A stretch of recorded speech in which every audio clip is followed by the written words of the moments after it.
So Elijah Muhammad turned to my father and he said, you see this young man right here? He's my security guard. He'll take a bullet for me, a bullet. He said, I'm going to give you his last name, Ali. Wow. And then I'm going to give you Muhammad. So you'll be Muhammad Ali. But I just want to tell you, that's the father of the little girl that tore up your name.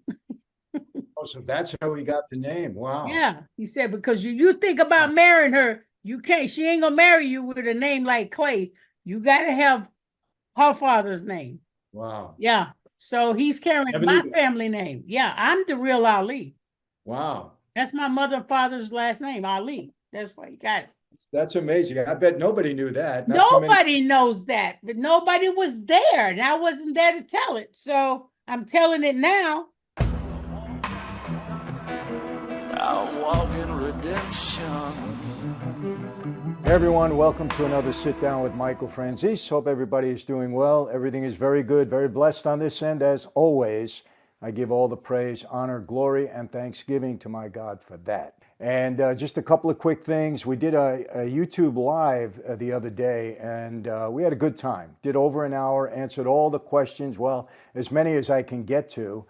There were so many coming in, but I really enjoyed it. People got a lot out of it. We got a lot of great comments. So I think I'm going to do that at least once a month. Going to do a live and just going to open it up for a Q&A and try to answer as many questions as I possibly can. And I have to tell you something. I was really very pleasantly surprised. Towards the end, there was a lot of faith-based questions that people were asking and people were making comments about. So that was really nice. I enjoyed that. But all the questions, we had some of the mob stuff, we had some current event stuff, some politics stuff. We got into everything, but I will do it at least one time per month. So I'm glad you enjoyed it. I certainly did. Just like to, stay in touch and connect with my viewers that have been so loyal to me. So thank you for that. Yes, the canvas in the back, this is obviously something bigger than that. Watch in the next week to 2 weeks. It will be available. I do have a website, all this information. This is so unique, one of a kind. You're going to love it. Sammy Gravano and myself are the only two people alive on this poster, so we may have a signature for you too, but it's really great. You're going to love it. The artist is fantastic, so stay tuned for that. My UK tour coming up really soon. I'll be leaving on the 12th of March. And we're going from the 15th through April 5th. Very excited about that, to see many of my followers and friends right there in the UK. I love the place. Today, I am so excited, people. I have had one of the greatest sit-downs that I've ever had. Yeah, obviously we've done it already. This is my intro to that. And this is with Khalilah Ali. Ali's wife for 10 years. They had 4 children together. You're going to be inspired by what this woman had to say. She's very outgoing, just a wonderful personality, very strong in her faith, Muslim faith, very strong. I have a lot of respect for just the way she carries herself, the things that she said. You're going to be very surprised in just how inspiring she was to Muhammad Ali. And I have to tell you, Ali was one of the greatest fighters, one of the greatest personalities of all time. At one time, I believe, he was probably the most recognizable person in the world. Of course, in the ring, he was a warrior, 3-time heavyweight champ, had never been done before. Amazing character. He just lit up the room wherever he was. I had a personal experience with Ali. I was doing a rap party in Florida on a movie that I filmed, the one that I found my beautiful wife in. And we had a rap party. A lot of people, probably, I don't know, maybe 1,000 people were there. Muhammad Ali and Angelo Dundee happened to be in town. Got in touch with them, asked them to stop by, and they did. And Muhammad was just so wonderful during that time. He really was. People loved him, seeing him that day. He was so outgoing. Angelo was great too, so it was wonderful just to be around him. He was that kind of a character. I want you to stay till the end of this video, please, because Khalilah says some things about people that you will know, about Elvis Presley, about Frank Sinatra. Please stay until you hear what she has to say about Frank. Listen to this whole interview. You're going to enjoy it, really. She's just an amazing woman. I really mean that. An amazing woman. And she was in touch with so many people. She talks about, insights into Muhammad that we never knew, I never knew, and I know you will never have known. So you're going to really enjoy this. So without going any further, a special guest, a woman that I have so much respect for, Khalilah Ali. Let me ask you this. You said something that he was a pretty boy. Did he really believe he was a pretty boy? Because he always called him. Oh, hell yeah. This man, he was so pretty that Howard Cosell even said to him, he said, you know, you're kind of conceited. He said, I'm not conceited, I'm convinced. That's Muhammad. That's Muhammad. That's And it. how was his relationship really with Cosell? Because I saw a couple of interviews where he roughed him up. Cosell came to our house in Cherry Hill and stayed for a few days at our house to do interviews with Muhammad. And so they got to sit down and eat and break bread together. And it was a very friendly stay. And he got to know him a little bit better.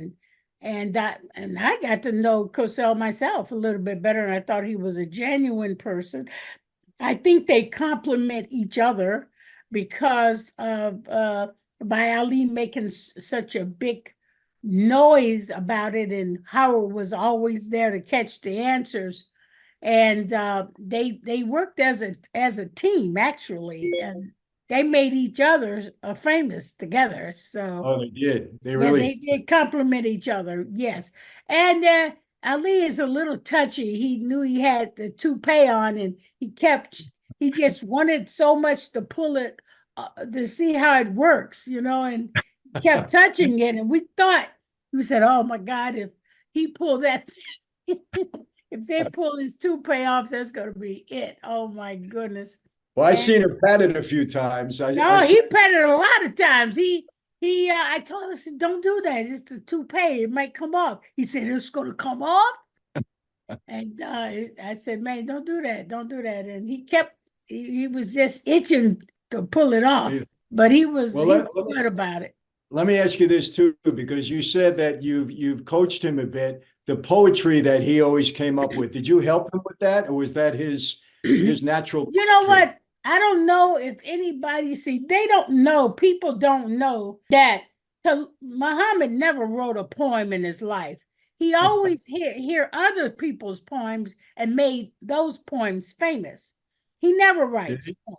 I've seen people come up to the camp and give out poems, and if he likes it, then he'll learn it and quote it. And he would actually make that poem famous, but they all assume he wrote it. Let me ask you, fight like a butterfly, sting like a bee.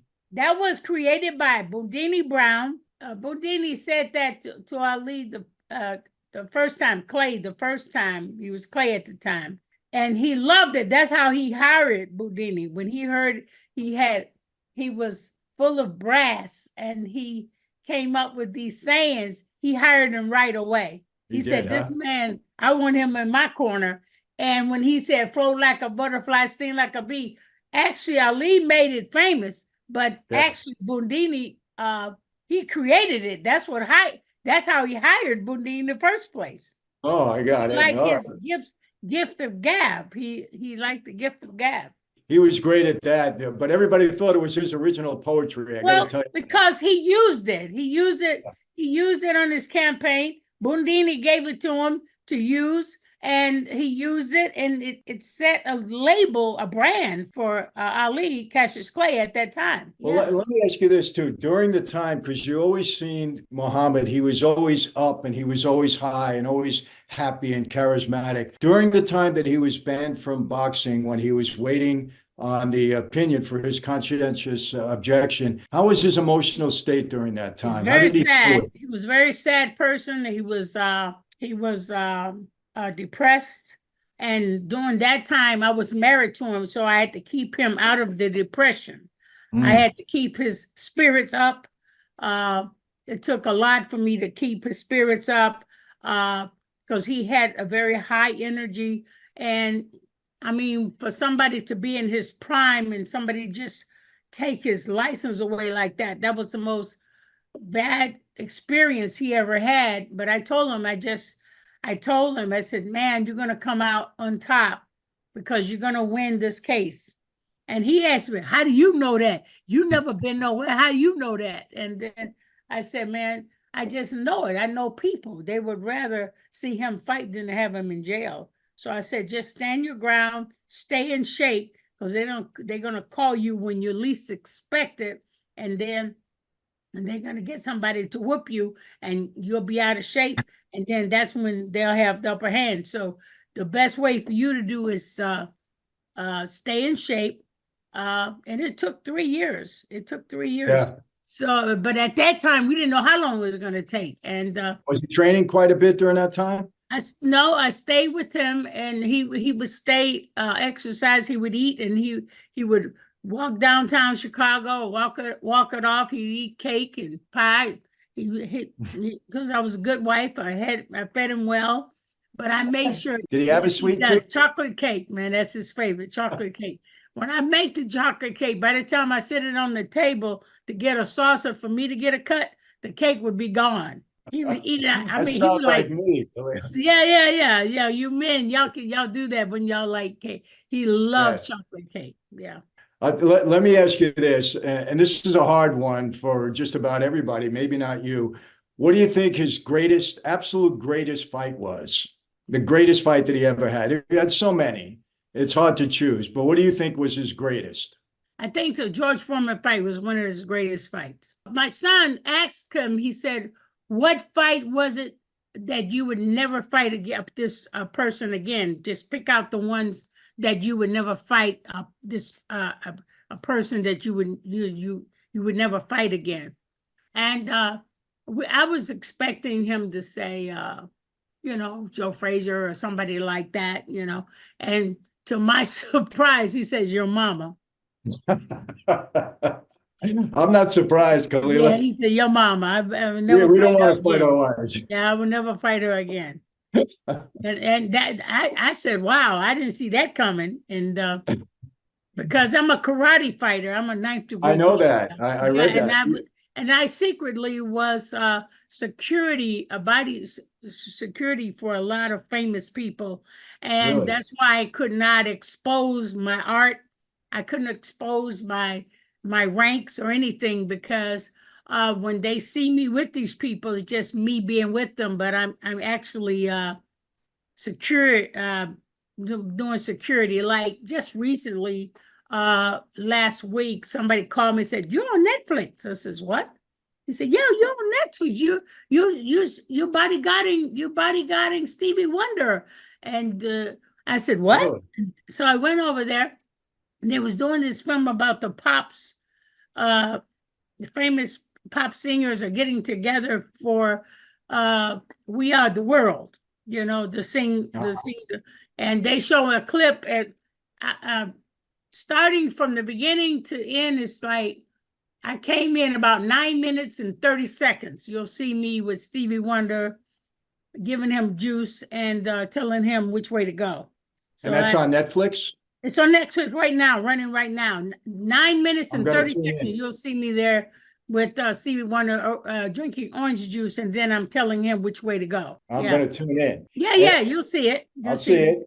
Mm-hmm. And let me ask you this. Mike Tyson's a dear friend of mine. And so I asked Mike one day, I said, Mike, every time you got in the ring, you look so ferocious. I said, did you ever have any fear? And surprisingly, he answered me and he said, every time I was walking into the ring, I was afraid. Did Muhammad have any fears at all? Did you notice any when he was fighting? He didn't have any fear. He said it makes him a little nervous. Mm-hmm. He'd get a little butterflies at first because he studied his opponent. And this is what makes him so great, is that when he studies opponent and he knows he can probably knock him out in 5, he'll play with him in 3 and say, well, I'll knock you out in the 3rd round. I'll knock you out in 3. And that's why he was able to predict the rounds that he would fight his opponent. And but once he gets in the ring and he plays with them, his art was so precise. He half of his fights is won by intimidation. He would intimidate them and make them so angry that they just can't think to fight because they're intimidated. So half of the fight is won psychologically before he even gets in the ring. I'd never seen anybody do anything like that before. When they Floyd Patterson, which was a pretty fast fighter at the time, when he was going to fight Floyd Patterson, he talked about him real bad and he called him a rabbit. And really? And then when he was getting ready to fight, Ali had something under his robe. And when he got in the ring, he waved these carrots. And he said, "Here, rabbit, eat this." And he just, oh man, it just tore him apart. And that's why, like I said, half the battle was already won before he got in the ring by intimidation. So, and he already knew, he studied his opponent so well that he studied well. He knew how he could carry him, and he knew exactly. And then he intimidated him really bad to piss him off really bad. Like Sonny Liston, he knows he's a big guy, and I knew they was going to pick somebody for Sonny Liston, like Sonny Liston, to kill this or pulverize this fast guy named Clay Big Mouth. So Clay went and took a bear trap and opened it up in front of Sonny Liston's house. And opened up, he says, "I'm going bear hunting." And he said, "What is wrong with this guy? He's nuts." And he called the police and everything. And he got a lot of attention when that happened. And he says, "I'm going bear hunting, and you're the bear, and I'm going to trap you." And he just pissed him off. He just pissed him off. And then during that time, we were talking to each other. And I said, because Sonny Liston came on TV, and I heard him says, and Clay wasn't even a Muslim yet. He was just a sympathizer, be hanging around Muslims a lot. And he said on TV, Sonny Liston said, "I'm going to knock out that black Muslim." Well, that really pissed me off. And I didn't like that because, you know, we are not black Muslims. We're just Muslims. I mean, this guy put black on it, and really, you know, it just, I was angry. So I said, if I see Clay come to the school or the mosque one more time, I'm going to write something for him to tell Sonny Liston a message from me, because I didn't like him. So when I saw Clay coming, I said, "Somebody give me a piece of paper and a pen." And somebody handed me a brown paper bag and a pen. And I started writing down this poem. And when I finished it, I called Clay, said, "Clay, come here. I want you to give this poem to Sonny Liston, because I don't like him. You know, he's disrespectful."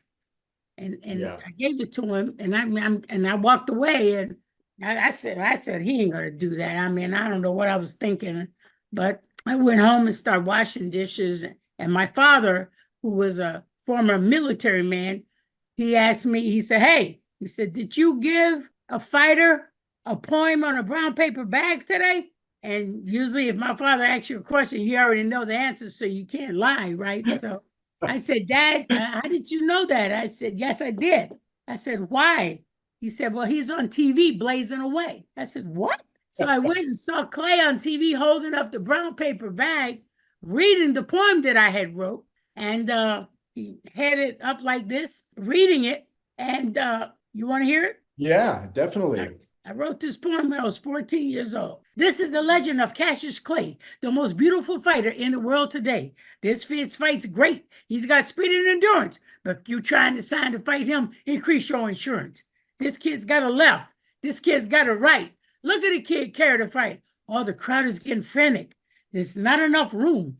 There, Ali laws the boom." That's the upgrade. "Who would have thought when they came to the fight, they see a spook satellite? No one would dream when they put down their money, they see a total eclipse of the sunny. There he is." Khalilah, you just gave it away. I know that you were the brains behind all the poetry. I was the brains behind the man. Yes, sir. Yes, sir. A lot of people don't know that. Gave it away. This is why I got to write my story, because it's not fair. It's not fair. But I did it for him. I did it for him to look good and to show them that he's got wit, even though I did all the writing. But see, I didn't know he was going to actually do it. You know what I mean? I said, "Oh my God," I went back to school, go, "Oh, he made my poem famous." How did your father know it was your poem? How did he know? Did Ali mention your name? Or he just said, "I got it from No. He asked me because he knows me. My father knows me. And he knows that I was following Clay, and I knew he was following it.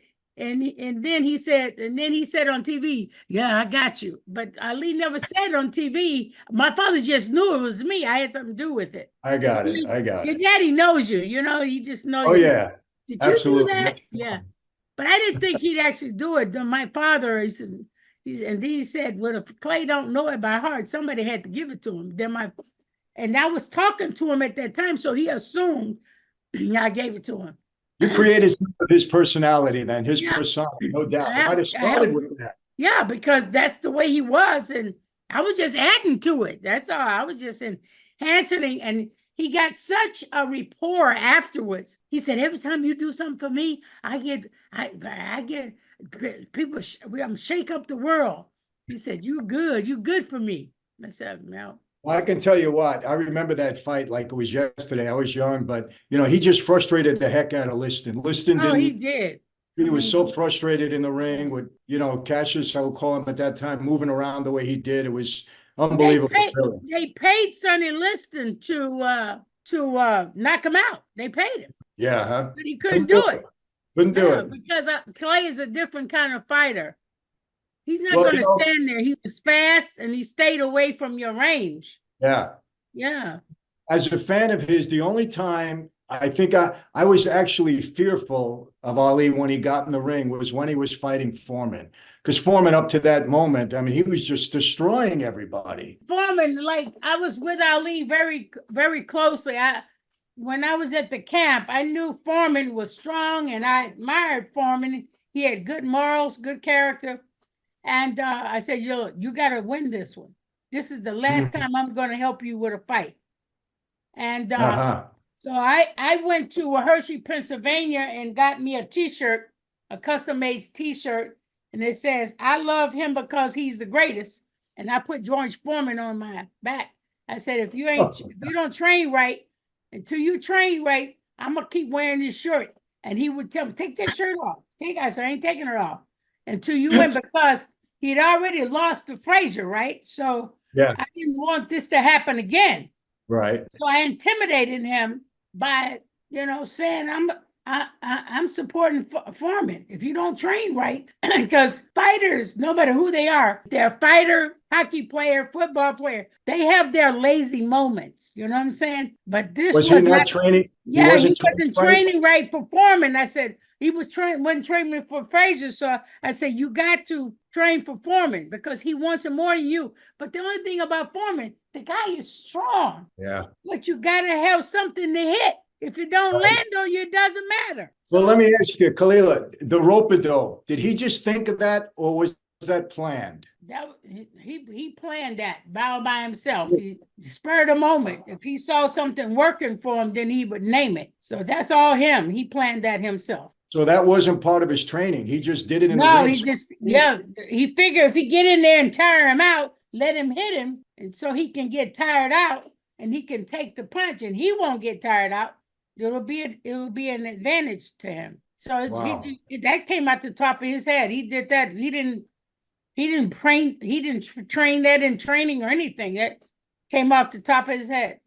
I wonder if his corner must have been getting crazy watching him take all those hits. I was the only one knew he was going to win that fight. Nobody in the camp thought he was going to win, but I knew he was. Because if he didn't, I was going to whip him on Wild Roller Sports myself and see him get beat up by a woman. So he said, you do that to me? I said, yes, I will. So you weren't going to feel bad for him. You were going to give him another whooping if he lost. Give him another whooping, yep. Because I'm a karate champ.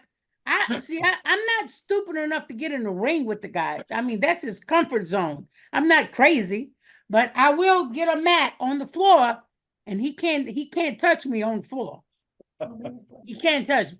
He came home one day and then tried to surprise me in the hallway at 3 o'clock in the morning. I was in the kitchen. And I don't turn on lights when I go get water. I just go get the water in the dark.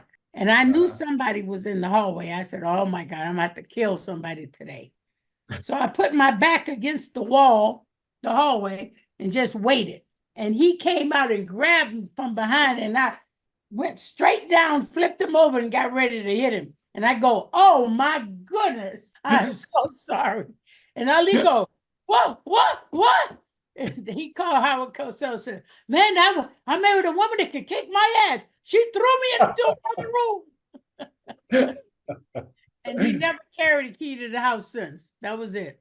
He said, Well, he told us. you and your karate. So he tried to get even with me, though. He went and fought this Rocky Aoki guy who was he was actually a Japanese wrestler, and he was trying to get even with me. He said, I'm gonna fix you. I'll show you what karate does.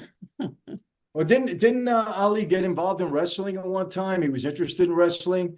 I heard something like that. No, right? he liked wrestling. That's how he came up with all those ideas to calling people names and everything. Like Gorgeous George. See, Gorgeous George, he told me this. I said, what made you do all this cocky stuff? He said, Gorgeous George. Me and my brother used to go wrestling match, and Gorgeous George would comb his hair and say he was pretty, and comb his hair like, his blonde head, and have two blondes on each side of his arm. And people would just fill up the stadium just to see him get hit.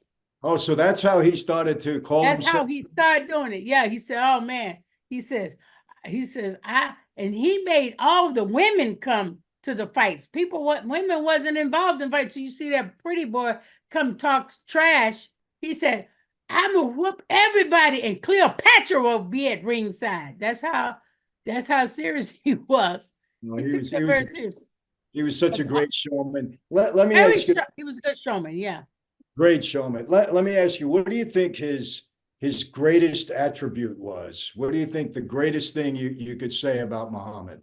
Well, secretly, a lot of people is inspired by this man. Mm-hmm. And I asked him, I said, I'm just curious, who inspires you? I asked him that.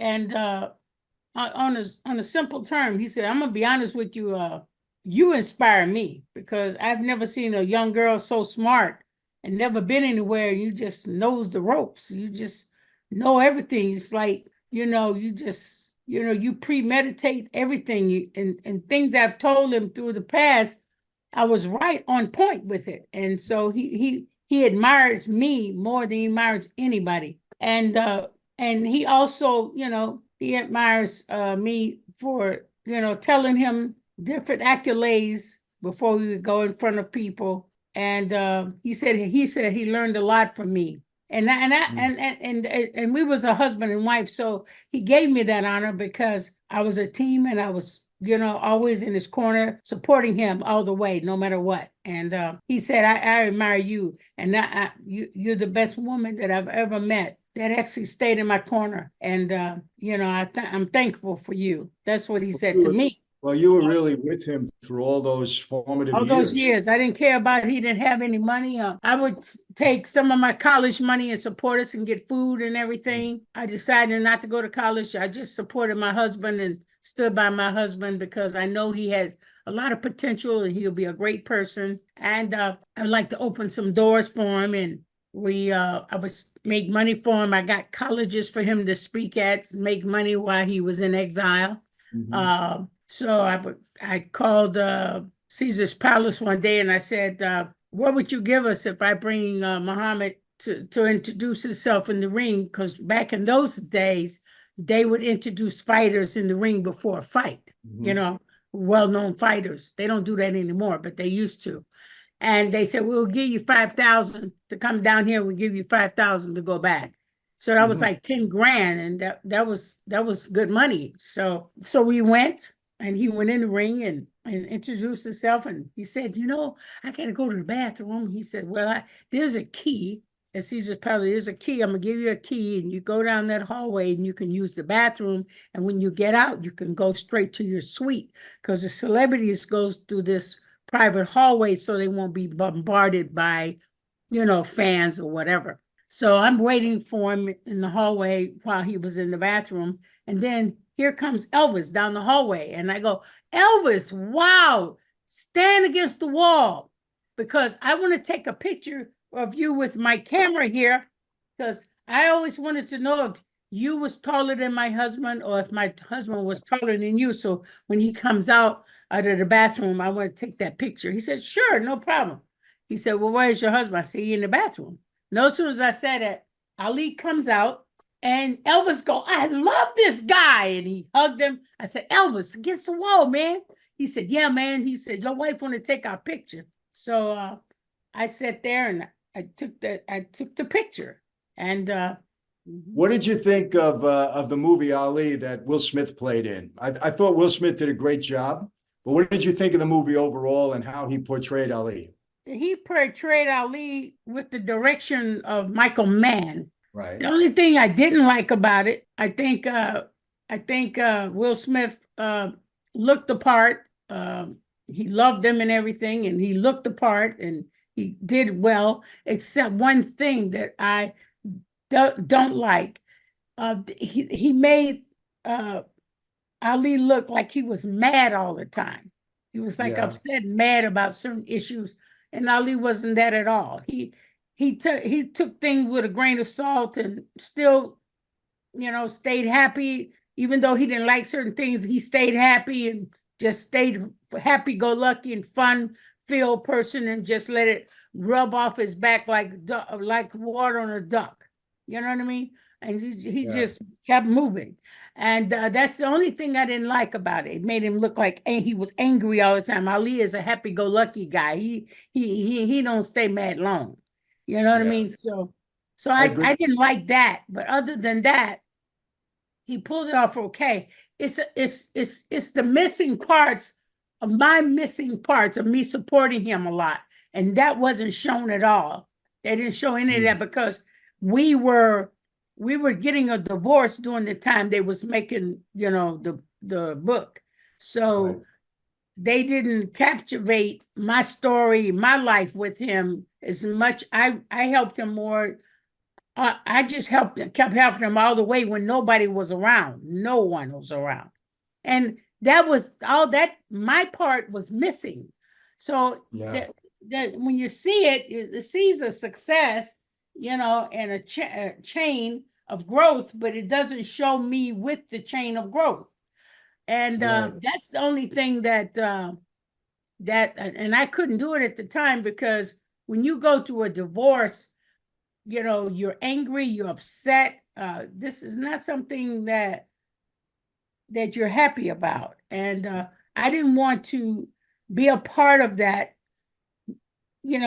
and try to unsay something that I'm upset with. And I just stayed out of it. I understand. He said, well, don't worry about it. You can tell your own story when you get a chance. Can't nobody tells your story as good as you. So you say when you have the time, and you got the time.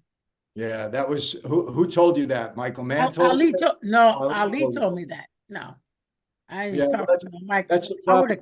I would have cussed Michael Mann out. So that's the problem with those biopics. They get their vision, and that's the vision they stick with. That's the deal they stamp on. Yeah. Go I ahead. had one experience with Ali. I was in 1984. I was filming a movie, and we had a rap party in Florida, and he and Angelo Dundee happened to be there. And I got in touch with Angelo. I knew him, and I said, will you guys come to the rap party? And out of nowhere, they both came. Muhammad came, and he forget it. People were all over him, but he was so gracious, just wonderful. It was such happy-go-lucky. Like I said, he's a happy-go-lucky guy. He makes everybody feel comfortable at home. He's always been like that way. Would you consider him really, because this would outwardly, he appeared that way, just a great humanitarian? I mean, he just seemed to love people. He just loved people. He's a people person. Yeah. And that's why when you experience being around him, you get to see that. And that's what I liked about him. He liked people. And I mean, from children to old folks, he just loved people. He's just a people person. And he gets a kick out of making people happy. And that's the best part of being married to him that I like the most. And what I really admired the most is that by me being a young girl at the time, he listened to every word I said. because I kept Really? proving myself. Everything that I would ask him to do or say, I wouldn't tell him what to do. I would say, I would suggest, and he would actually follow through. He actually listened to every word I said, and that was good because everything that I helped him with was all for his benefit. Right. And by me growing up as a Muslim girl, I knew how to sew and cook, take care of children because we were trained for that. I made my own clothes, even made some shirts and blue jean pantsuits for him.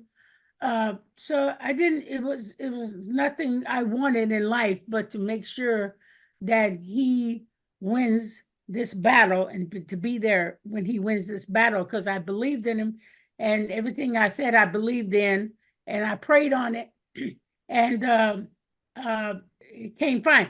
If he's actually carrying my name because when we were talking together, when I first met him when I was 11, that's what really stuck the target on my forehead with him.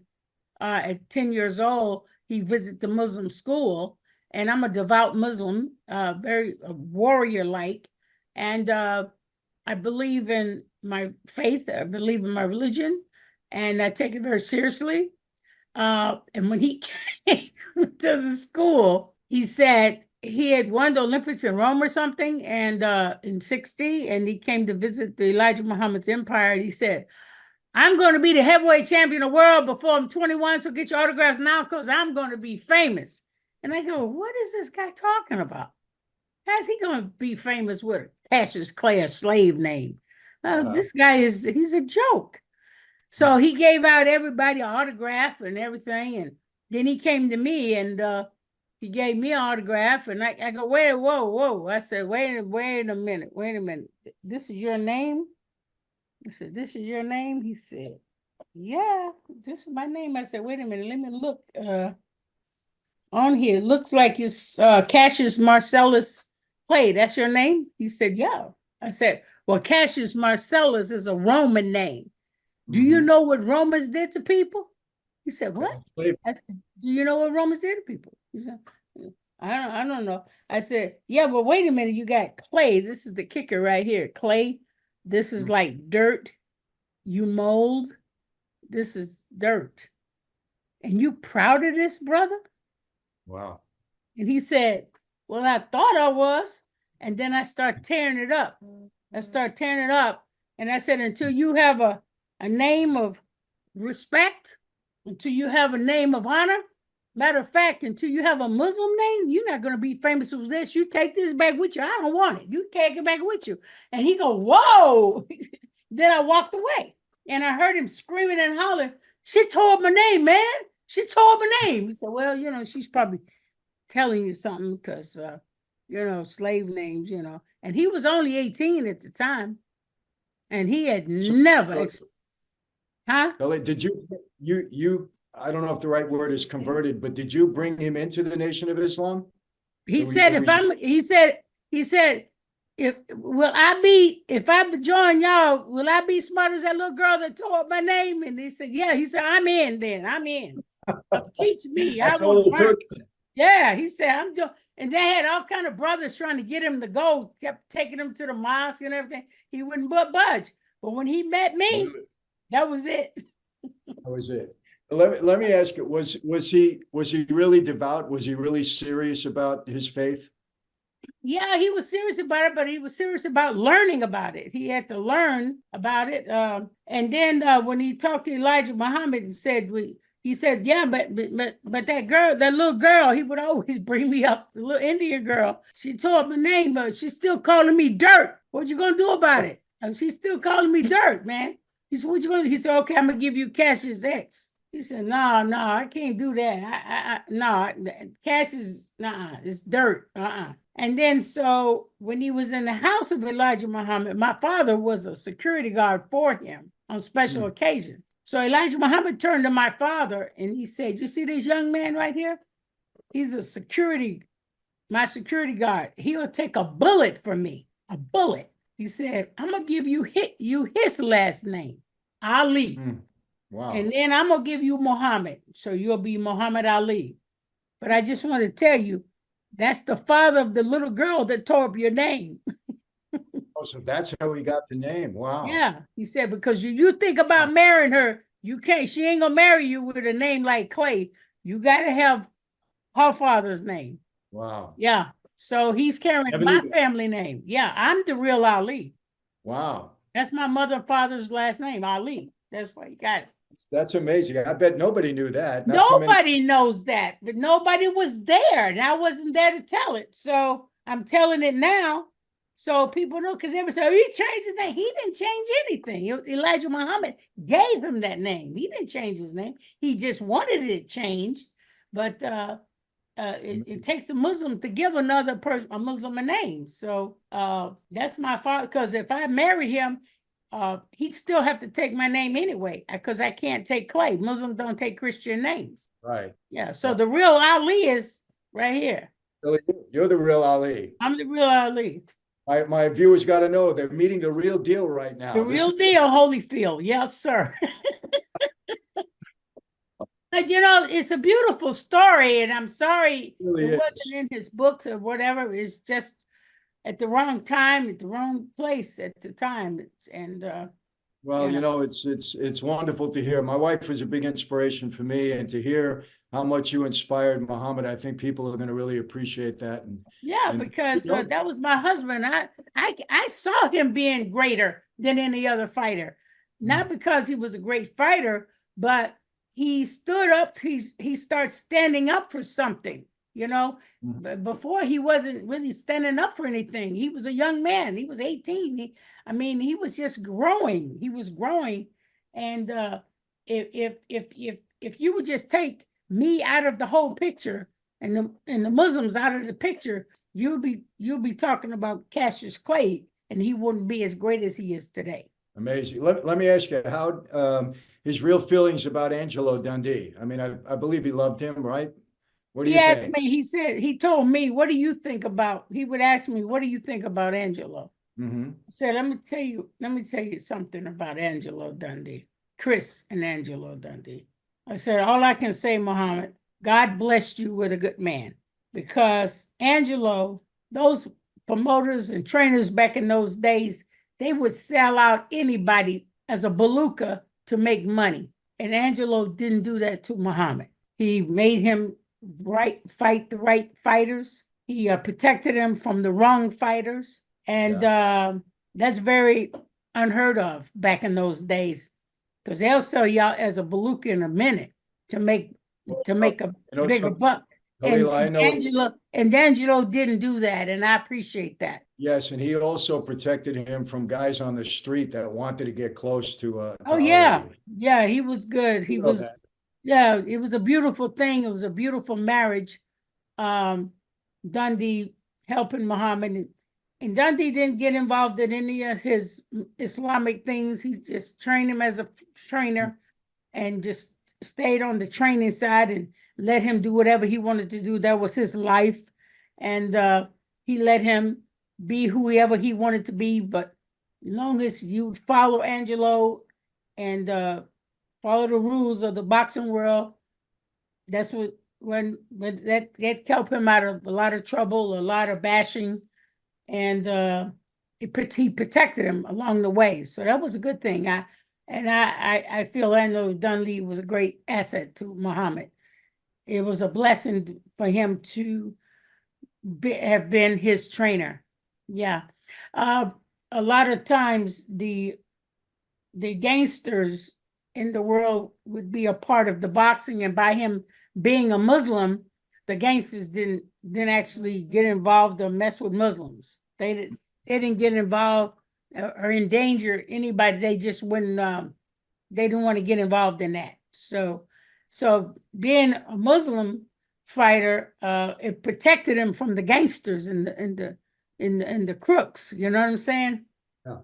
Because back in those days, the mafia and all them was a part of all the sports, boxing, horse racing, bets, money laundering, all that kind of thing, money betting. And so I think by Muhammad being a Muslim and being protected by God, Mhm. it didn't mess with him. You know what I mean? And also when he had his first fight, I told him he was gonna get his license back. He said, "How do you know this? You ain't never been nowhere." I said, "Man, it's just obvious. I'm a Muslim. I know people. I know they'd rather the gangsters give you money and keep you out of jail than so they can make that money. They want to make that money. I mean, it's obvious. You know what I mean? So that's why I said, if you're going to stand up for your religion, just stick to it because you're going to win in the end anyway. Because And that's what happened. that's what happened. It's just common sense. You know what I mean? It's just common sense. Well, And let me ask you this, Khalilah. How did, and this might be sensitive if you want to answer, how did he get along with his kids? To have a father that's larger than life like that, and a mom that was so inspiring, how did that work out with him? it's fine. It's one thing he did. He liked his kids. He always, was with his kids. He's always around his kids. He loves his kids. He likes children, period. He's always been there. The only thing about it, I don't like him spreading the seed around like some idiot, but because people are out for his money, that they all want to have babies so they can get money out of him. And when you start making money, see, when I was around him, didn't nobody want him. He wasn't as big then, see, but Right. it took us a long time to sacrifice and do what he had to do. And then money started coming in and we start getting over the hump. Here they come, you know what I mean? And Ali was a little weak to it, and I wasn't going to tolerate it. I wasn't going to agree with that. So, but he's always been close to his kids. I said, look, man, we have 4 children, and I'm not going to let no judge tell us what to do with our kids. It's not going to happen. These are our children. We raise our own kids. You want to come see your kids, you come whenever you want. You ain't got to call me. You ain't got to say nothing. Just come. These are your That's children. wonderful. These are our children. So I didn't get involved in the courts and fighting over the kids and him taking care of the kids and all that stuff. I didn't go through all that. So we was able to be civil and talk things over. Sometimes we disagreed, but we never cuss or fight or anything like that during the divorce. We kept it civil. We kept it clean and modest with the children. And I just refused to batter him in court over this alimony, that. Look, give me, you know what to do. You know what to do. The judge made him take care of us. And I'm not going to sit and fight for somebody I've helped build a whole legacy with. I just not going to stand for his shenanigans, going from one woman to another. I came from a home of mother and father who stuck together through their marriage. No matter what came, we stick by each other. And he didn't do that. That's one thing he had. That was one of his flaws, infidelity. And I'm not going to sit and let him disrespect me and my family in public with his whores or his women or whatever. I'm not going to tolerate that. So I Well, had to let him go. I had to let him go. The hardest thing I've ever had to do is let him go. Well, I'll tell you, that's really, and I mean this from within my heart, that's really admirable on your part. And it's, you have a lot of integrity. And I don't know if a lot of women would have reacted that way, but, No, hell especially, no. They would be arguing and fighting and fussing and cussing. I ain't doing it. well, When you step out of the line and do stuff un-Islamically, you're treating on being unfaithful is no good, and you can't raise children doing that, and it has damaged some of our children because of that. But I like will tell you this, Khalilah, yeah, there's I have a lot of Muslim friends and people that I'm acquainted with, and those that are really serious about their faith, it's something to be admired because they keep that discipline and that faith within their household. yeah, And America here, you see what's happening. There's a lot of stuff uh, going on that yeah, I can't yeah, even putting it believe it. all in the paper and press. See, I wouldn't do that to him. That I did too much to build up him. He's a good person. He's a good sports guy. He has a good heart. He's a little rough under the edges. His moral thing is not intact, but nobody's perfect, right? And I'm not gonna be nobody's mama. I was his wife. I'm not gonna be your mama. A man is gonna do what a man is gonna do, and you cannot change that. You cannot say stop screwing around, stop doing this. I told him that when we were married, how that it's not gonna go well. And so he just made it worse and got weak for other women and fell for their cheap scandalism. And I said, well, you know what? You got it. Boom. I'm gonna let you go. I've done what I had to do. And since you're not doing it, I throw my hands up. I'm done. Well, but it's again, one thing I will not do. I will not throw him under the bus because he's ignorant. I'm not going to throw him under the bus because he's weak. It's one thing he told me, and I'll never forget it. He said, I'm weak. I can't help it. I said, well, you know what? You're on your own. I gotta let you go. And he said, okay. He said, because we're not gonna go down that road. I said, you done that. You're showing yourself in public, your girlfriends in public, and you're married, and you're showing your ass in public. That's you doing that. I cannot come behind, even though I had every right to say something, but I'm not going to slander him in front of my children, in front of our children. Well, you're a woman of integrity. Yeah.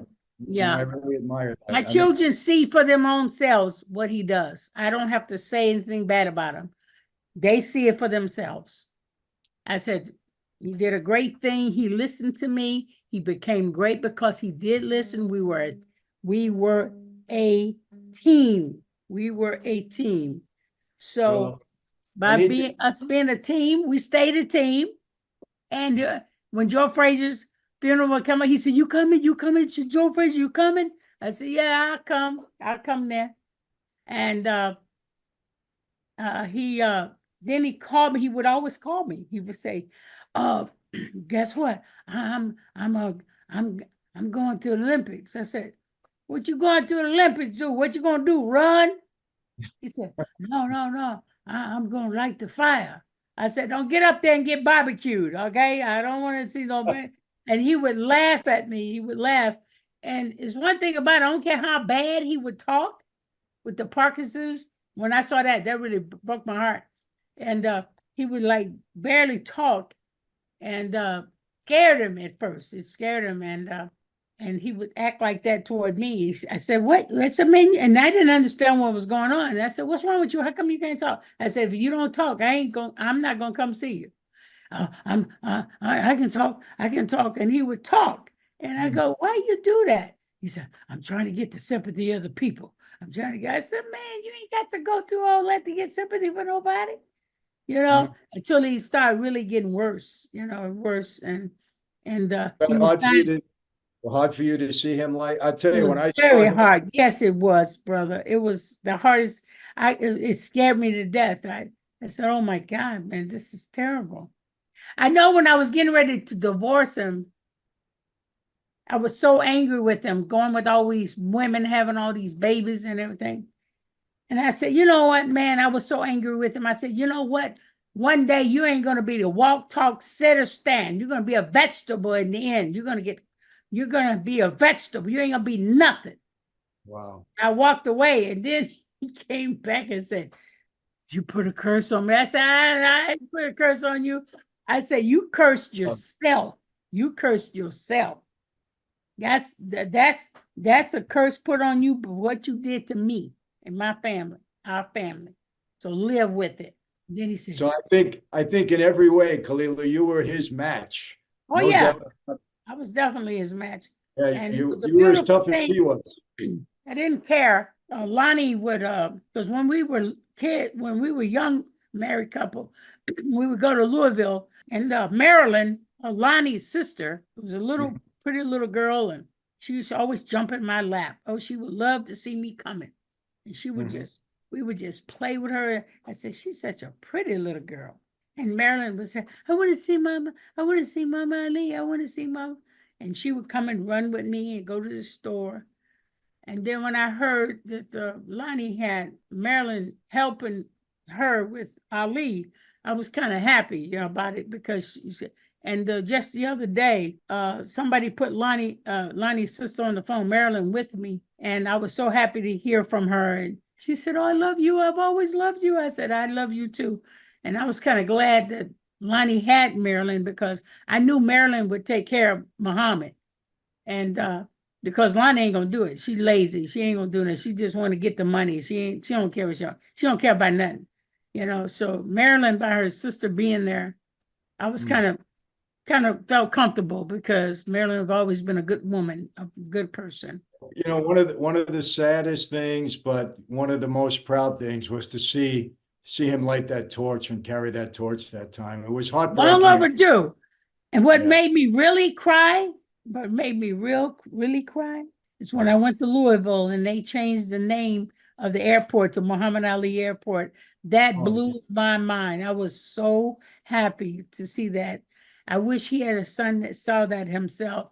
And I cried in that airport. It was just a beautiful thing. I was very proud of him. I don't think there'll ever be another, certainly not another Ali, but not anybody like him. And No. he just Not unless I train him. Yeah. Not unless I train him.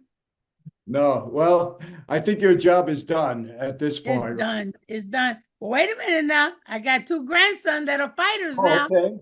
All right. I got Biagio and Nico. Biagio is an MMA fighter who won last weekend in Saudi Arabia. Really? Yeah. And so you ready to start all over again? Well, different role, but same inspiration. If my daughter let me get near them, my daughter don't let me get near them. So I don't understand it. But if they let me get anywhere near them, they're gonna be all right. If they don't, they're gonna pan right out. Well, they better. Well, listen, Khila, this was, I'm going to be honest with you, I've done so many of these. This is one of my most pleasant and wonderful interviews. You were terrific. Can I say something? Can I say something to you? Sure. I gave Ali a lot of key points. And everything was in for him in his favor, because when I took care of him, he take care of us. But what got me out of the whole deal, I was able to meet some of the greatest men and women in theater and music. Frank Sinatra used to hang with us for many weeks at a time, and Elvis many weeks at a time. And meeting George Global, Henry Youngman, Perry Como, Dean Martin. I got to meet these guys one-on-one personally, and that just blows my mind. I was looking at Pearl Bailey on the YouTube the other day, and I had met her for a brief moment. Cab Calloway. It's just I saw a moment, a historical moment with Frank Sinatra when in Miami Beach, Black people wasn't allowed to be on the beach unless they had a working pass. If they had a working pass, otherwise they'd be arrested. Only Jews. When was that? 60s. This is the 60s. This is 68, 67. When I got married, when he finally went to Miami. And then there's a hotel that the Black singers like Ella Fitzgerald, Sammy Davis, they had to stay at a Black hotel, and they were singing in the big hotels on the beach. And so Frank Sinatra was getting ready to do this big concert for a Jewish community on the beach. And he got his limo driver to drive him to the Hampton House where the Black artists were that sings with him, like Sammy Davis and everything. And he came and he said, "Come on, I'm gonna go back on the bus with you guys to the beach." And we all went in the bus with him. And when he got out, he was gonna get up and sing. He says, "Ladies and gentlemen," he says, "I know you're waiting to see me sing tonight, but until you people at this hotel that I'm singing at, until you let these Black people come in these hotels that's singing with me or singing for you, I'm not going to ever sing on Miami Beach again. I'm going home right now. And he got in the thing and drove back to the Hampton house with the Black people and said that in front of everybody. 24 hours, that's all it took. The hotel started checking in the singers, Sammy Davis, Ella Fitzgerald, in the hotels where they sing. Well, you know what? That was the biggest Black history moment ever, and it was because of Frank Sinatra. He also did it in Las Vegas. Well, Khalilah, I'm so glad you said that because I knew Sinatra, Frank well. My dad knew him well. Right. And he actually he loved Sammy Davis and he loved them all. Yeah, and he really did. He's not colorblind. He don't see color at all. He never have. He never have. And that's why I've always admired hanging out with Frank Sinatra. He would pay for our foods and everything. Ali wasn't making no money at the time, and he took care of us and put us in the Fontainebleau with him, and it was just amazing. And for me to grow up listening to Frank Sinatra, my father used to always play jazz and classical music. That's how I know a lot about Frank Sinatra, Stan Kenton, and some Isaac Stern. That's why I know all the classical music people. Well, my sister and brother's into Black music. I wasn't into that. I was into classical, jazz, and calypso. So you don't know what it makes me feel like sitting in front of Frank Sinatra in cars with him. It was just amazing. I mean, I met Jimmy Durante, Jackie Gleason. I did this as a kid. I'm a young married woman, one married girl, and Ali was like a magnet. By helping him in that struggle for freedom and justice, it was the best thing. It was the best thing that ever happened. I go, that's amazing. I'm living in the moment. Said it's not really registering right now until now, and it was like nobody can tell me anything about anything, because I've seen Frank. A lot of people like Dinah Shore, Jack Parr, Jack Benny, all these people, I admired them, and they saw no color either. They were the cream of the crop. And it's just amazing. I'm so glad you said that, and I think this is you just made it end on the right note. And I want to say this, Khalilah. I mean this. I really admire you for the inspiration you were to your husband, just the wonderful things you've said just now. And people need to know that, Yeah, they say do. I want to tell them so bad. They say behind every good man, there's a good woman. That's not true. But in this case, it is true. It's not always true. That's true. It's not always true. But you know what really got me is that they did this computer fight here. Yes, I remember that with Marciano. Okay, I'm sitting here with Rocky Marciano, and I'm going, oh my God. And I sat down. And so we was waiting for the ring to change and for him to get in the ring with Ali. And Joe DiMaggio is there. Joe DiMaggio, all of them people was there. And I'm sitting there. And I said, you know what, Rocky, I said, there's a moment that when I see him fight the greatest fighter ever in the future, I would want him to retire. And so he can be like you, undefeated. Rocky said, let me tell you this one thing, and you're not going to want to hear this. I said, just tell me. Just tell me what you feel, because I want to hear it. I don't care how bad it sounds. He said, let me tell you something. Muhammad, he got it in the ring. He's going to lose it in the ring because his ego is too big. Really? He'll never give it up. Wow. And I said, for real? He said, I hate to say it, but it's true. Wow. And he told me that, and I believed him. But I wanted not to believe him. And when I said, when you finish Foreman fight, you need to stop. Mm. That's the biggest. You don't need anything else. Yeah. You become 3-time heavyweight champion. Stop. That's all you. There's not a 3-time heavyweight champion. Stop. He couldn't do it. He said, I said, okay, Rocky, I get it. Let me ask this, Khalilah. Last question. Do you think, had he stopped with the Foreman fight, do you think that he those fights that he had afterwards, do you think he would have still gotten Parkinson's disease if he had stopped at that point? Because, you know, he did get beat up a little bit more. This is the thing. When God has a mark on you for what happens to your life, none of us know about it. Mm. Oh, none of us know why or the reasons, because God is controlling everything. Right. Whatever you do in life, it comes back onto you, and only God will make that happen. It wasn't about him fighting.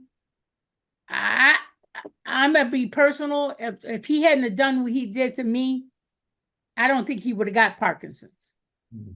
Because that was the worst thing he could have done, is just turn your back on your family. Yeah. But it's okay. But everybody has a path to go down. And you don't know when you're getting paid back for what you did in your lifetime. Nobody knows that but God. So I can't say if that was the reason for it or not. But it was one thing. Parkinson's, my greatest friend who I met through Ali was Katharine Hepburn. She had Parkinson too. She never stepped foot in the ring in her life. So I don't believe it's because of the ring or anything. Parkinson's can get anybody at different stages for different reasons. A lot of people think it was because of the lead that was in the paint, that his father was a painter, got into their system, and it emerged later. Like, because my father was working for the American Can Company in the lithograph department, and he got Parkinson's at a later stage when he was in his 80s. And so my father died from Parkinson's as well. Wow. Because he was in the paint. But then again, I find that, you know, anything could be anything, but even diseases, cancer, arthritis, diabetes, something is going to take you out of here. It's God's plan to take you out when it's time. And you might have certain symptoms of this and that or the other, but we do not know why God takes us. We do not know how God punishes us. So we don't know that. So I'm not going to blame it on the Parkinson's. I'm not going to blame it on boxing. I'm going to blame it on his fate. And that's the way it is, the way it came out to be, and he's not here. But I think he led a good life. He had a good wife. He had a good family, and he had the world at his side. And everything is down on fate. Whatever your fate is, the way your fate is, that's the way you're going to go. You got all those people dying in Palestine and in Gaza. Israeli people, they're dying, but they're going to go directly to heaven. Because they are martyrs in freedom, fight for freedom. And see, when God created us, it's him and only him that will take us back whenever he says see fit. So if people would stop fighting wars and negotiate, because he made us the most greatest intelligent people in the world, and we are smart enough to negotiate anything. We don't have to have war to negotiate. And that's the devil's work, you know what I mean? So, you know, if they would just stop doing war, I mean, people from Israel over there fighting and everything, they know what the Holocaust was like. They're not going to go over there and start killing people. They know what they had to go through. So we all went through life through our own path. But see, God created all of us, and he didn't create us to destroy each other. No, he didn't. So I if you agree with got, that. yeah, and I think people should stop with the war thing. They should do negotiation. Start using your intelligence the way you're supposed to use it. And we agree it's, on that. yeah, War is a horrible thing, and war I'm is bad. War is bad. The people, but Israel is dying, for no reason. People in Palestine are dying for no reason, and it's not good on both sides. I don't like either one of them fighting. no, we agree, and we keep them in prayer and hope our leaders know how to put an end to Exactly. this. That's That's right. And all we have to do is pray, because God is going to take care of it on his own. Let him worry about it, because Exactly. he's got the power. So, and you're Khalilah, a handsome young man. You're so, tell oh, your wife she better not make one mistake, because I'll be right there. Khalilah, this was wonderful. You were terrific. I hope we get together again sometime. You're in Florida? Yes, sir. Okay. Well, I come Where are down there. you? Where are you? I'm in California, Southern California, Newport Beach. But I come down to Florida quite a bit. Okay, just give me a call. You got my number? I do have your number. Yes, I do You have got it. my cell phone number. You got my cell phone number. I'll text you my cell phone. You text me yours, and I'll send you a book. That's a deal. That's a deal. I'm going to send you one of my books too. So yeah, I would love that. Now, That's- now you got to promise me. Oh, I promise. I'm starting my own podcast, and it's called Mama Ali Speaks, and I want you on one of my podcasts. Yeah, that's a deal. You got my word. You just let me know. Thank you so much. I appreciate you. You've been wonderful. This has been terrific. I'll let you know when this is going to post, probably another week or so. I'll let you know. Right. So then, I just want you to know something real quick. Oh, okay. Well, we have that in common too. There you go, buddy. That's my man. That's my man. All right. Let's get him in office. We need him. Please. If we haven't learned anything the last 4 years, we lost our mind. Khalilah, I like you even more now. I mean, I see that. There you go, buddy. That's what I'm talking about. And it's quiet. It is as kept. When I see that, when I met Donald back in '89, but see, I was a Republican before I met Donald, because I believe in the No Slavery Act. I was a big fan of Frederick Douglass, who helped the Republicans helped to keep slavery out of the state. And so that's who my real hero is. But when it came to this man here, it's the first time I've ever seen anybody support the first responders, our military, our police officers, our firemen, our nurses.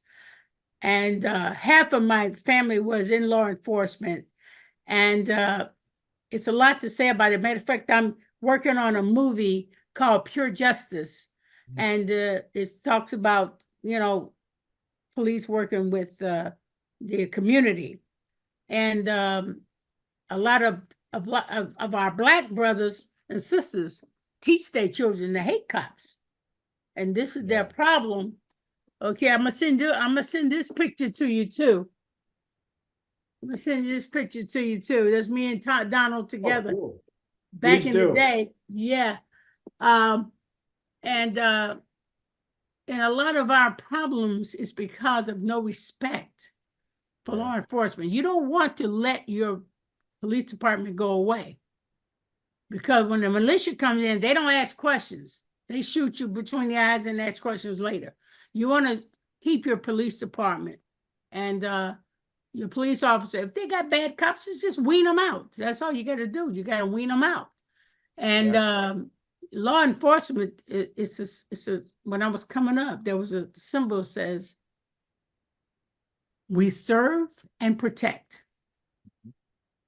That is the greatest line anybody can go to. Everybody would want to be a policeman or a fireman or, a nurse or doctor. Back in those days, that they was honorable. And a lot of corruption has changed it a lot. So we have to change that back, and we can do it. We can do it if we do it properly.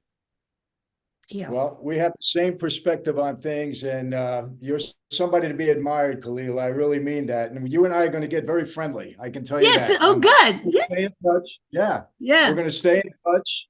I'm honored that you invited me on your show. I'm amazed. I want everybody to go get my book.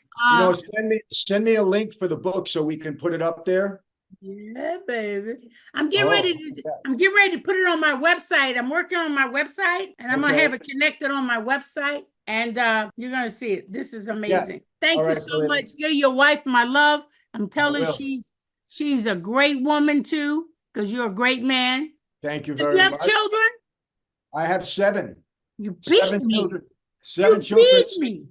I got 5 girls and 1 boy. You beat me. All right. Well, that's okay. I have 5 daughters, and I have 7 grandchildren. So I beat you on the grandchildren. I got 10. All right. Well, I may catch up. They're still working. They're still working. Yeah, you will pass me. Trust me. All right, Khalilah. God bless you, huh? Thank you very much. God bless you too. Have a good evening, and then we'll stay in touch. And look for me on WhatsApp. I'll send you. Absolutely. I'm going to check it out. Thank you so much. God bless you, baby. God bless them. Thank you. Bye-bye. Bye-bye. So there you have it. Just as I promised, an amazing woman. The stories that you heard today, you probably haven't heard before and might never hear again. Who knows? But really enjoyed it. She, just a wonderful human being. She really was. And, she was Ali's match. No doubt about it. No question about it. And she got him through the tough times. It says so much when you have a woman that's so supportive of you. I've been blessed to have a wife that has gotten me through some very, very difficult times. And, her integrity has been, unmatched by just about anybody I know. And so I appreciate very much, what Khalilah did for Muhammad. Unfortunately, it didn't work out in the end, but she stuck by him through it all. A woman of real integrity, somebody that should be admired. Her perspective on things, her and I happen to agree on a lot. And, she's just a very insightful woman, somebody that you can learn from. So I hope you enjoyed it. We're going to be doing a lot more interviews, but this will definitely be at the top of my list. She was just terrific.